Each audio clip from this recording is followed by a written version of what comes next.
a dramatic person. This is life. I've learned to be very patient with all of this.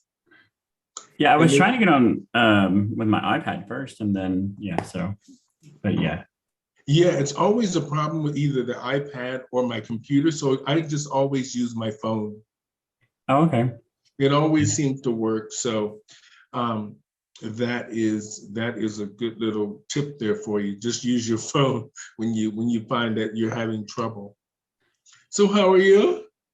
I'm pretty good. We had a long week and we're getting ready to go to Matt. So that's been a little busy getting stuff done, but you look fabulous.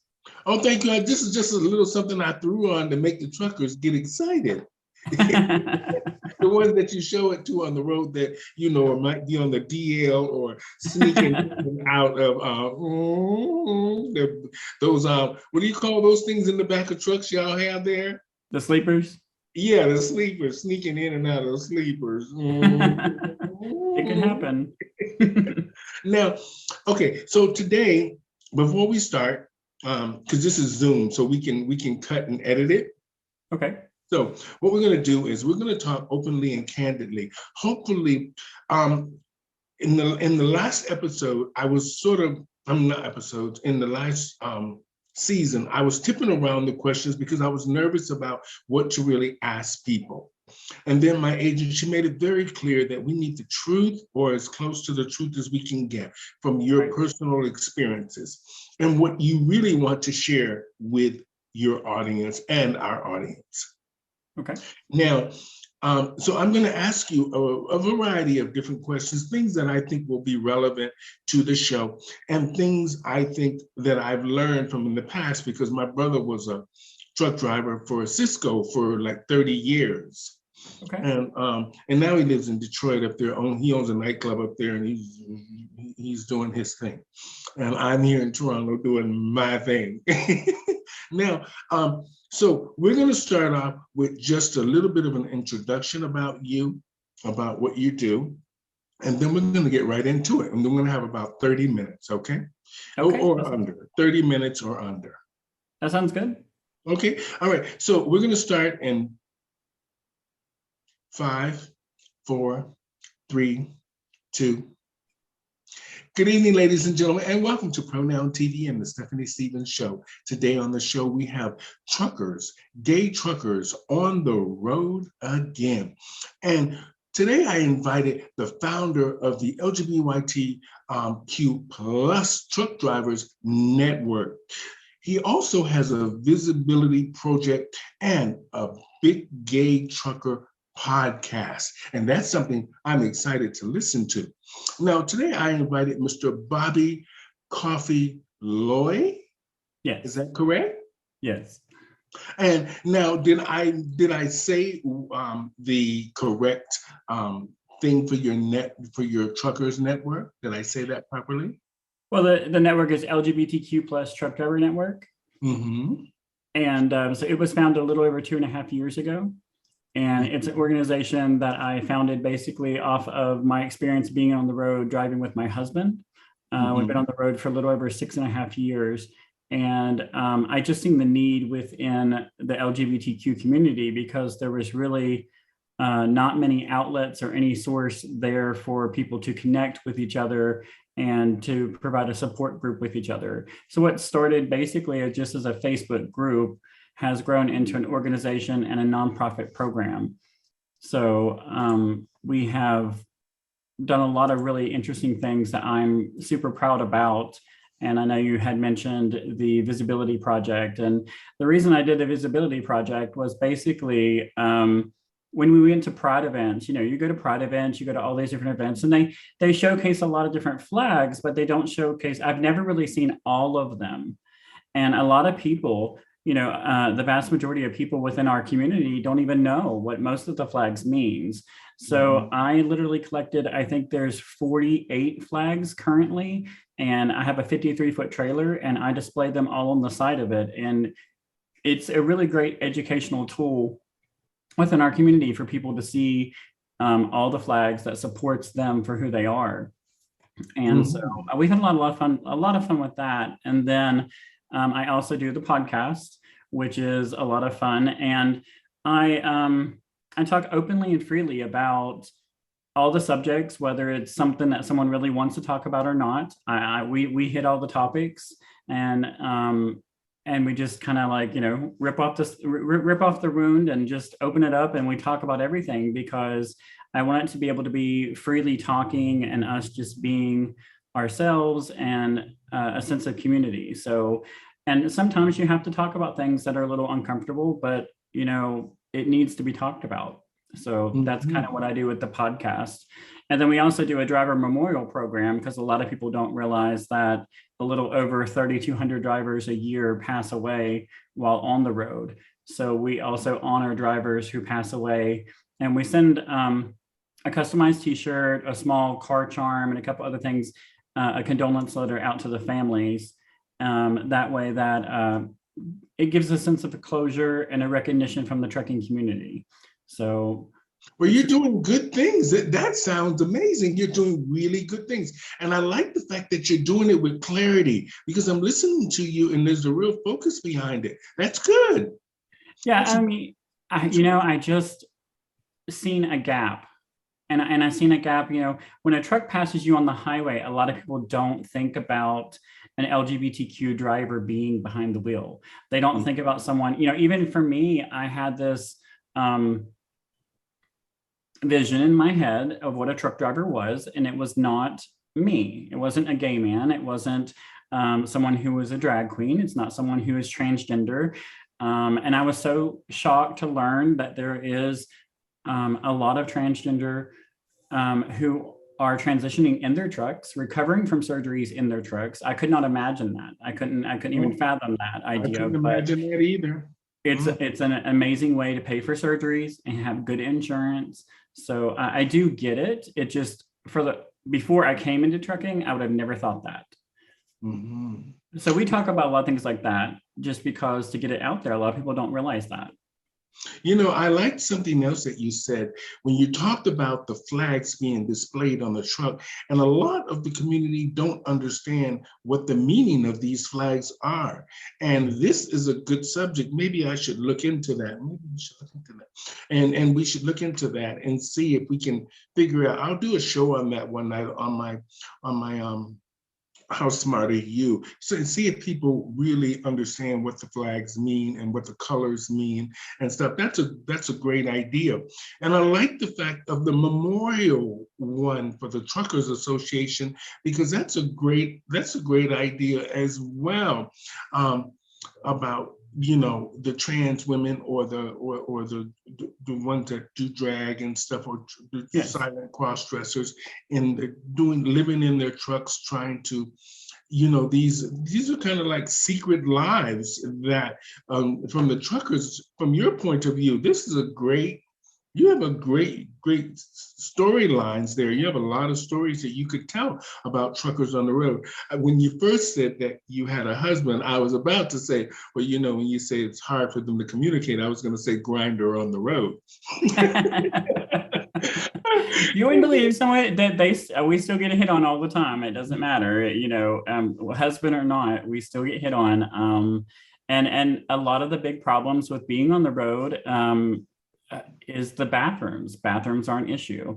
Whether you're gay, straight, bi, trans, it doesn't really matter, but there is some problems with the bathroom situations on the road. And of course, that's a big problem in America right now, is bathrooms. Everybody is up in an uproar about that and who should use them and when and where. But there's a lot of looks and different things. And but there's also a lot of people that do hit on each other in the bathrooms, and it happens. And people think that it doesn't, but it does. And I can imagine a truck stop would be a lonely place. I mean, a trucker's life would be lonely. I mean, you're lucky because you have a lover or a husband, and you guys are on the road together. So that makes it, like a family, a type, a relationship thing there, type knit thing there, that you wouldn't really need to worry about either cruising in the washrooms or cruising the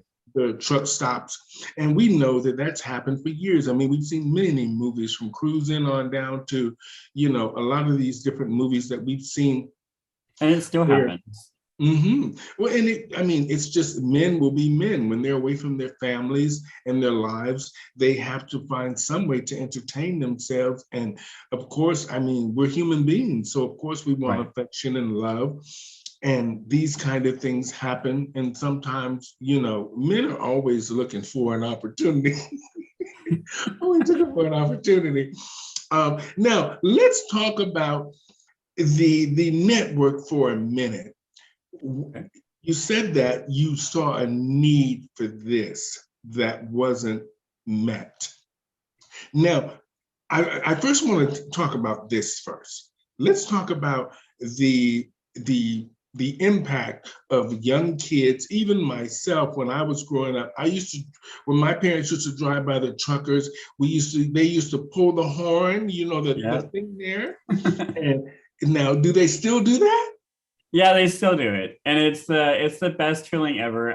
You know, it's amazing. All these little kids now, you know, there's some funny stories about it though, you know, because like I've scared the heck out of somebody before because the mom wasn't paying attention, but the kids in the back seat doing the little horn, you know, and blew the horn. But it's amazing. And we've seen a lot of people stand on the overpasses, the bridges and stuff, and they'll do that.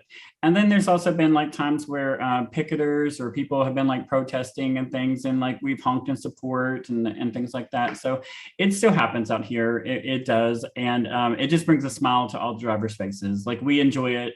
It makes me feel like a kid again, and it's very nostalgic. There's something else I will never forget, because I went with my brother a couple of times in his truck to deliver this meat and this food to warehouses or something, and he used to always be on the CB radio. Do you still have CB radios? We do. It's not used as much as it used to be. Most people today, you know, I use it all the time. However, I turn it up more whenever I am in inclement weather, or if there's an accident ahead and traffic's backed up and I got to see what's going on. Besides that, the camaraderie between drivers is not exactly there like it used to be. And so that's part of that lack that, you know, but I feel a lot of that in society as well too. I don't feel that there is a camaraderie between LGBTQ as much as it used to be, and people building things.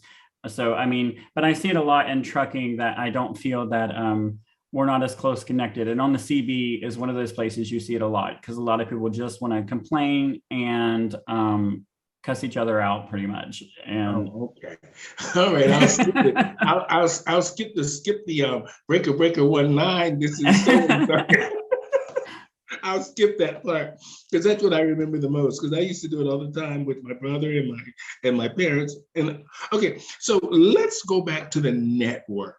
Okay. Now, once you set the network up, is there a support system for you?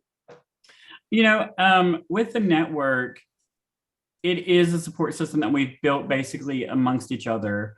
So a lot of people within the page, as you spoke a little bit ago about being alone in the truck stop, and that's a lot of the part of why the network exists. So we have a lot of people that we lose to suicide, and suicide happens a lot within the trucks, and they'll find drivers, which is a horrible situation for everyone involved. But so we try to bridge that gap. We try to make sure everybody know that whether you're out, whether you're not out, whether you're closeted, whether it doesn't matter who you are, what you are, even if you're straight and just need a friend to talk to, it does not matter. You know, even though we are an LGBTQ group, we are for everyone. Even when it comes to the driver memorial program, we honor all drivers that are lost on the road. We don't just honor LGBTQ. So it's about a sense of community for everyone.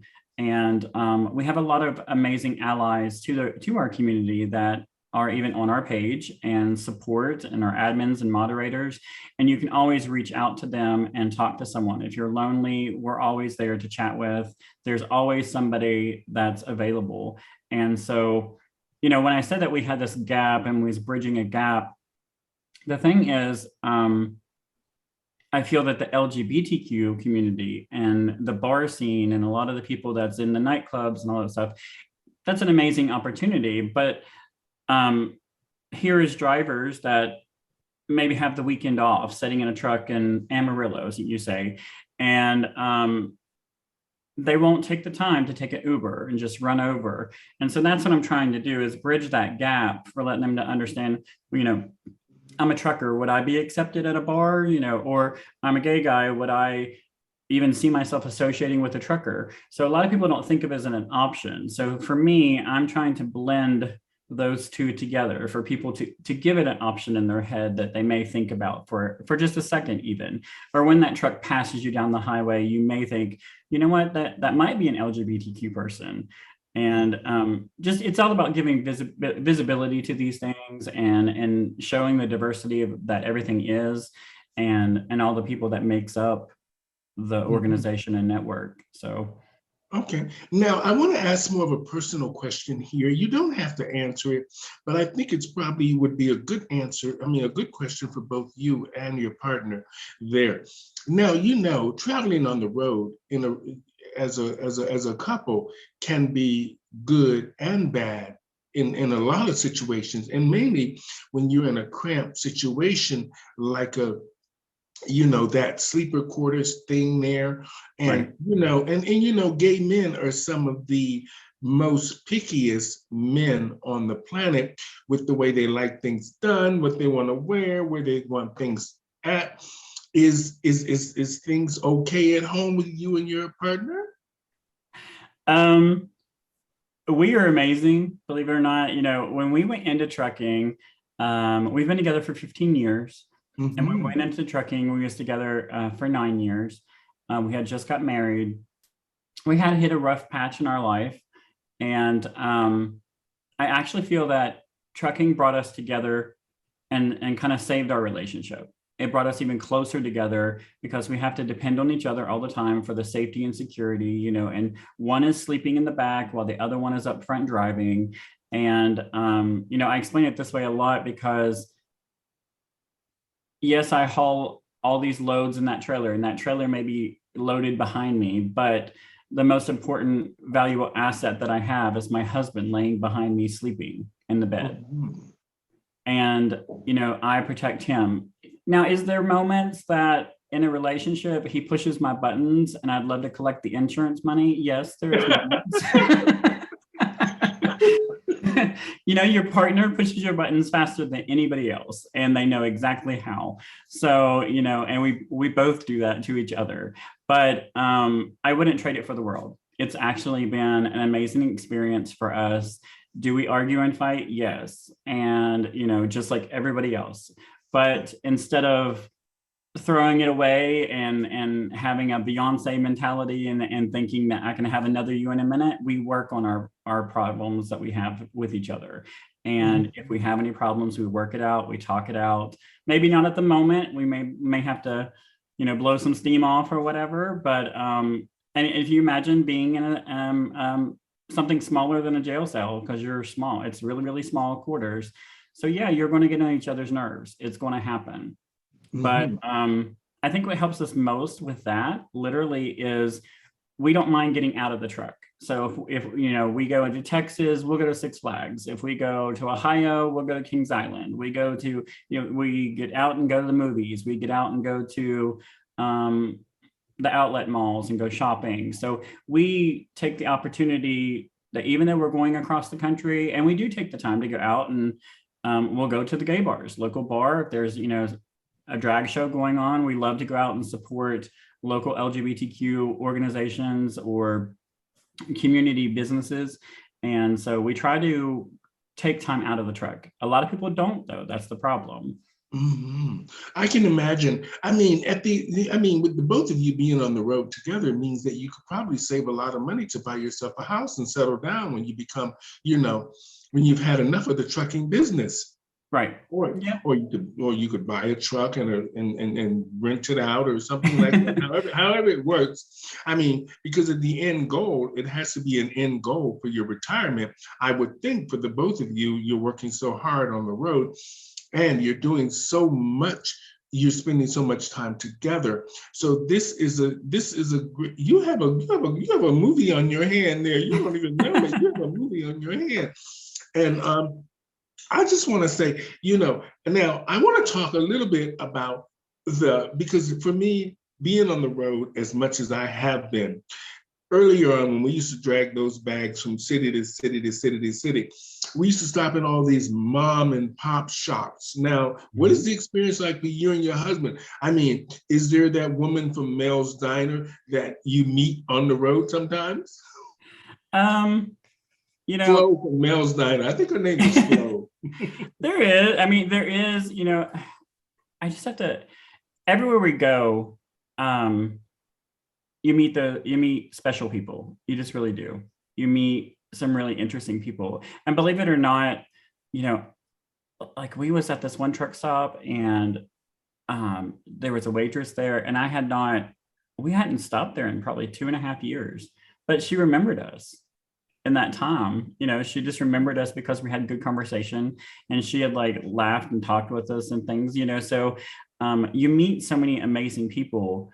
And I think that's the gift of it. Some people get so wrapped up in, and they do it in life, just even if you're not a truck driver, you get so wrapped up in things and stay so busy in life. But like, I enjoy taking pictures everywhere I go. I have the most beautiful office window you could ever have. You know what I mean? It's always changing. There's always something going on. It's exciting. It's fun, but it has its bad days too. It's really hard being on the road because I just lost my dad in January. And there's many times that you miss things. I missed the last 2 days because I have to keep the truck productive and we have to keep moving. And I have to pay for things like funerals and stuff when stuff happens. So I missed the last 2 days of my dad's life. I went back out on the road. And I've missed many funerals and I've missed a lot of, weddings and birthdays. So there is a sacrifice that you do by being on the road because you are out 5-6 weeks at a time, sometimes 2 months. It just depends on the company you work for. For us, we run high value pharmaceutical. So by running pharmacy and government loads,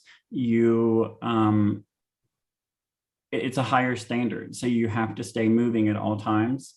They want you to drive from point A to point B. So when you pick up, so it changes your way that you have to think and the way you have to drive. So I'm not seen so much at the truck stops unless our truck is empty or unless we're stopping to get fuel. So we're pretty much, as a team, we run anywhere from 6,000 to 8,000 miles a week.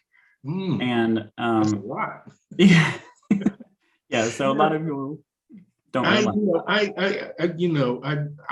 take my wig off. I say this in every show. I take my wig off to you because you have to be strong to be on the road like that. I couldn't do it. I mean, and not only that, I'm very short, and I mean, I look a lot taller than I am, and I have very little patience for anybody on the road. So I think I would have a problem there. Now let's talk about when all of this is done. Do you guys have a plan for when this truck driving experience thing is done, when you're done on the road? Because eventually one of you will be fed up with being on the road, or you both will be fed up with being on the road. Well, that would be my husband. He's already fed up with being on the road. He could come home right now. But he likes the money. Simple as that. And so we have multiple houses. That's a driving force. And we need that money. We need those good jobs today. Things are, lettuce is $7. Can you believe it?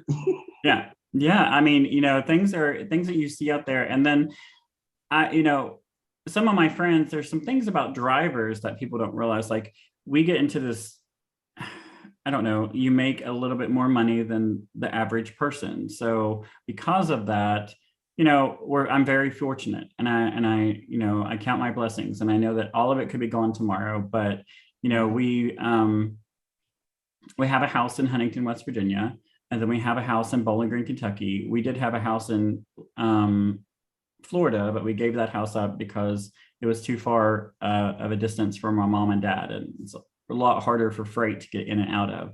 So, I mean, I am very fortunate to have what I have, and our eventual goal, we do own some property and things that we're going to be investing to do rental properties and things like that. So, everyone has their eventual goal and things. I don't really know if I will ever completely give up trucking. I think that I always want to have my foot in the door, so to speak, because I really think that maybe in time I'd like to be a trainer or at one of the trucking schools. And I've talked to a couple of them about that because there really is nobody that is a gay trainer at this point that's openly, as open as I am at least, about things. So I feel that there is a need for that too, because I know that for me, whenever I was going through trucking school, one of my biggest worries is you have to spend like 8 to 10 weeks with another driver, a driver trainer. And so when you're going on the road with someone completely a stranger you don't know. And so I was like, I couldn't imagine. I just was like, I don't know if I can do it. I couldn't do it. Now, let's talk about security on the road for you and your boyfriend. I mean, your husband there.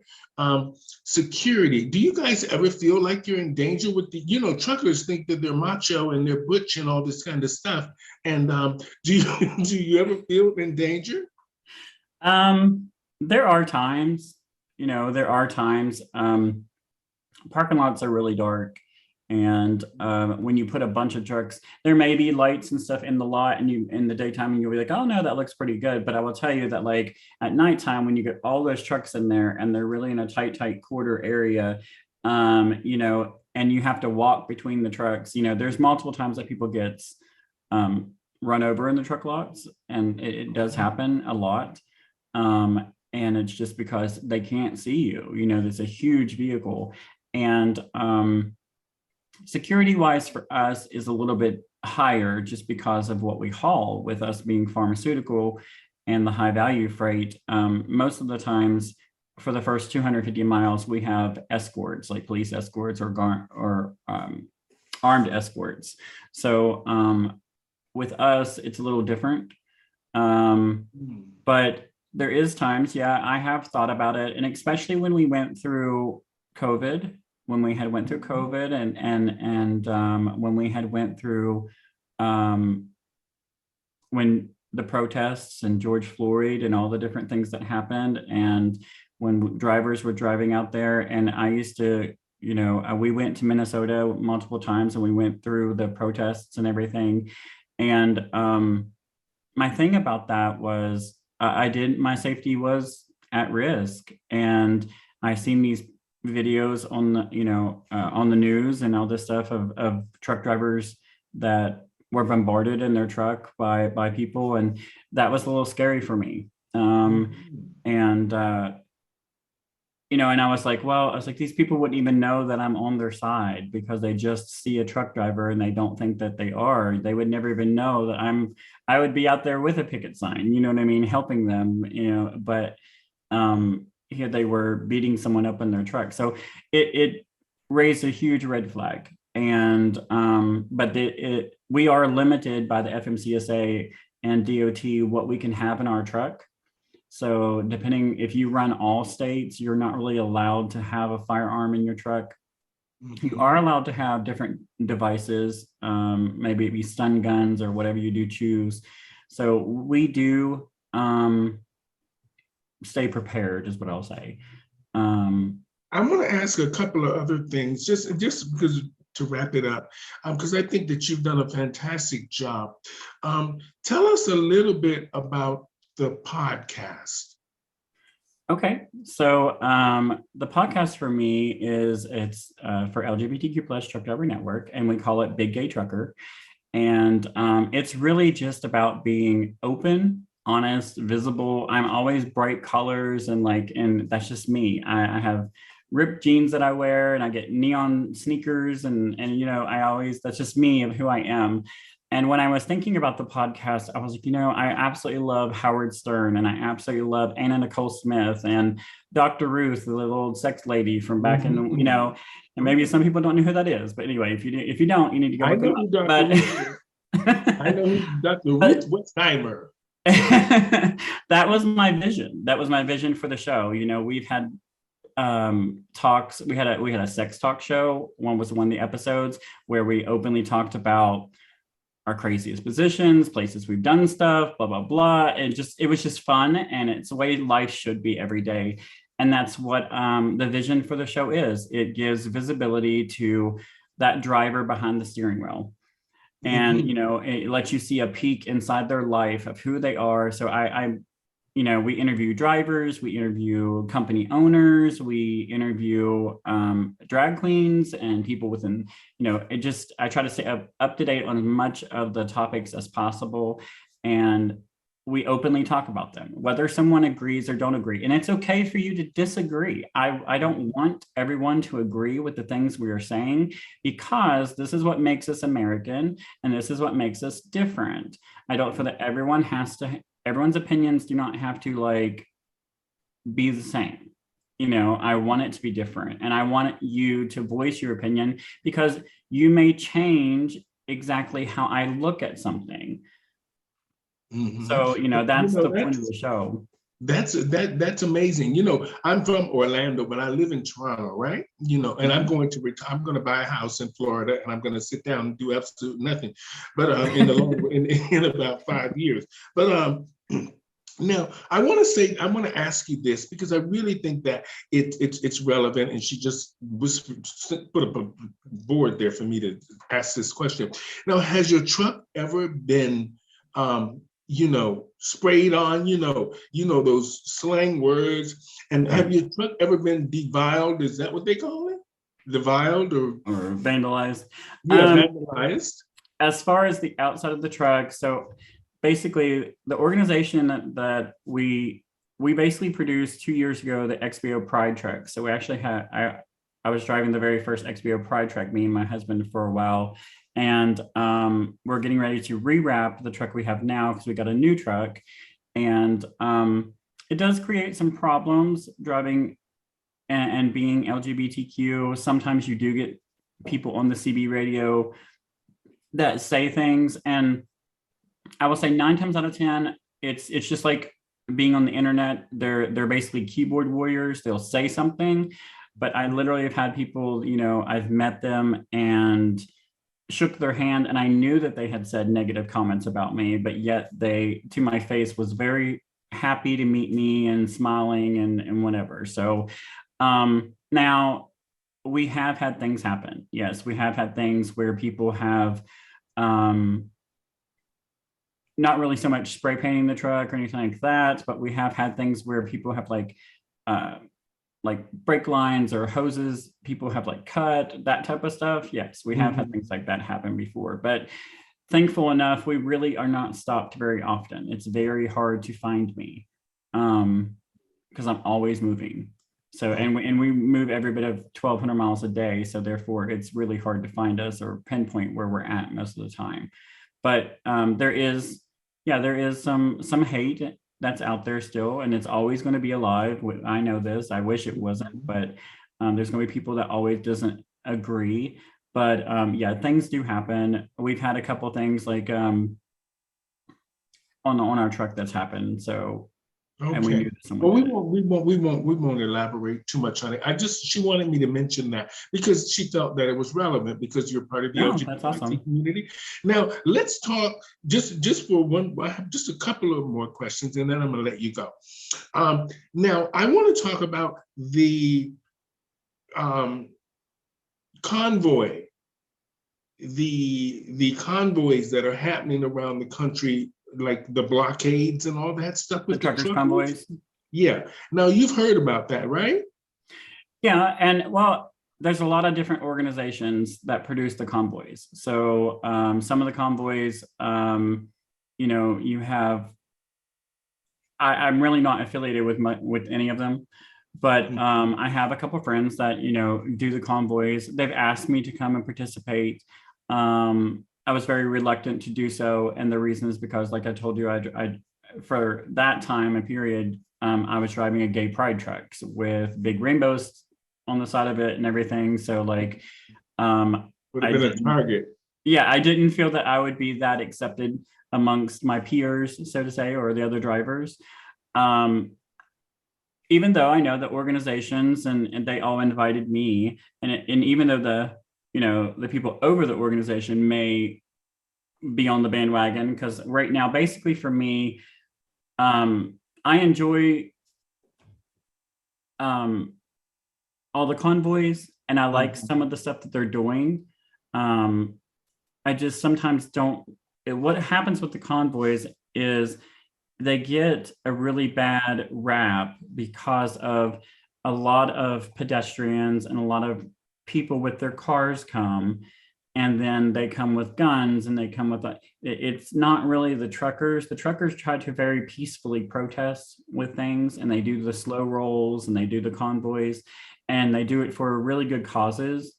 And but what happens is when a lot of other people get involved, they are not so peaceful. Mhm. And so it kind of gives a bad image to the convoy that's happening. Mm. Okay. Well, on that note, Mr. Bobby Coffe-Loy, I want to thank you so much for being here today and being on the show. You are an amazing person and you're very informed and you're very focused, and I love that. I don't meet too many people like that. And the fact that you started this Truckers Drivers Network and the Big Gay Truck Drivers podcast. I think that's amazing. I mean, you don't find too many truckers that come out and say, well, I'm gay and I'm proud. You know, Right. most of them, like I said, always try to act like they're butch or on the down low or whatever it is.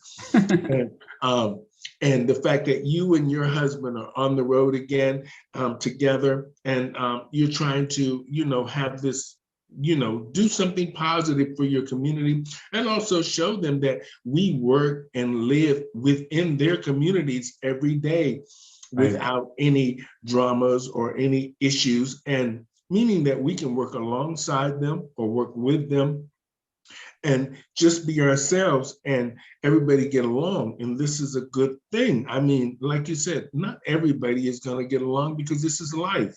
But as long as you and your husband are on the road again, a lot of other gay men and trans women or the LGBT community that's on the road as well can see there's a positive side to all of this, and that there's a support system such as yours, the podcast, the Big Gay Truckers podcast, and the network that you set up to try to make people on the road feel like there's a community on the road that they can get information from or have resources, where to get Right. things from, where their community is. And you've done a great job at that.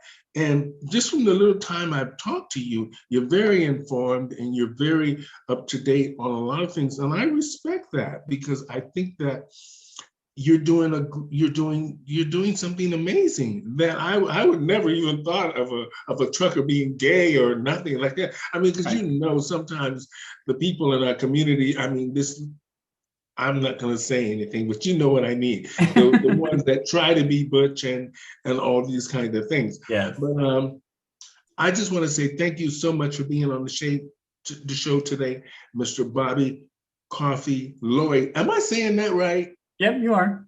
Okay, because I You was are. thinking if I say coffee, he's going to be like, "That's not my name." Yeah, it's So, coffe-Loy. So yeah, okay. you're saying it right. Now, what's your background with that name? Um, Coffe-Loy is. well, Coffee is my husband, and Loy is mine. We took both of our names. So Oh, okay. Oh, yeah. okay. I just wanted to understand it. So I just want to say thank you for being on the show today. And I want to say to my audience out there, it was great meeting Bobby Coffe-Loy from the um, Big Gay Truckers podcast here on my show today. He enlightened us a lot about on the road again, and brought up some old childhood memories about the CB and the horn and all that stuff, which I have great memories of. And the fact that there's this gay couple out on the road delivering amazing things to make sure that we stay connected. And the fact that he's driving this truck now that really symbolizes that the gay community is alive and well and on the road doing wonderful things for many different communities. And I take my wig off to you, Bobby. Congratulations on the podcast. I will be listening. I'm going to start listening. I would never listen to a trucker's. Now that you told me there's a gay one. Well, you need to come and be a guest on my podcast. That would be kind of fun. So reach out to me and I will be more than happy to come on and chat with you. And to you and your lover, your husband, congratulations on making it work on the road. And to many of you out there that wants to be a trucker, listen to Bobby's podcast. Maybe he can give you some hints how to get into the business and how to survive being on the road, because it can be lonely. And I just want to say thank you so much, Bobby. And you have a great day. Take care of yourselves. And thank you so much for being on the show. And thank you, everyone. Thank you so much, Stephanie. Good night.